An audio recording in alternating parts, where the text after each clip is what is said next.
இன்றைக்கி பார்த்தா நம்ம ஊரில் தோணி வளைச்சாங்க. அதை பார்க்கலான்னு நாங்கள் நண்பர்களோடு போயிருந்தோம். அப்போன்ட்டு பார்த்து கரை வலை வந்து அந்துருச்சுங்க. கரை வலை அந்தனால மீன்கள் வந்து இந்த உடு வலையில் மாட்டிக்கிச்சு. உடு வலைண்டா இந்த கரை வலையை சுற்றி விடுவாங்க. அந்த வலையில் வந்து மாட்டிக்கிச்சு இந்த மீன்கள்லாம். ஆனால் கரை வலையில் ஒரு பாடுமே வரல. அதனால் இந்த மீனை வந்து அதிக ரேட்டு போச்சுங்க. இப்போ வாங்க இதில் என்னென்ன மீன் இருக்குது, இதை எப்படி ஏலத்தில் போடுறோம், என்ன ரேட்டு போகுதுன்னு பார்க்கலாம். இப்போ கேளுங்க. 1500 1500 1500 1500 550 1550 1550. நீங்க முரல மேல போட்டு பரிசுலாம் கீழே போடுங்க. 1550 600 1600 650 1650 1700 750 1750 800 1850 1850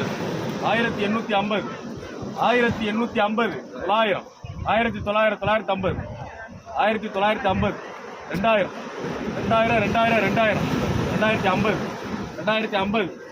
2000 2000 2000 2050 2050 2050 இந்த பக்கம் சவுண்டே வர மாட்டேங்குது. 2050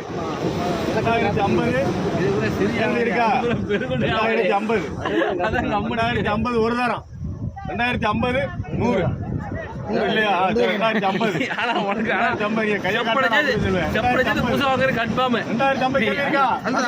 மாற்றமே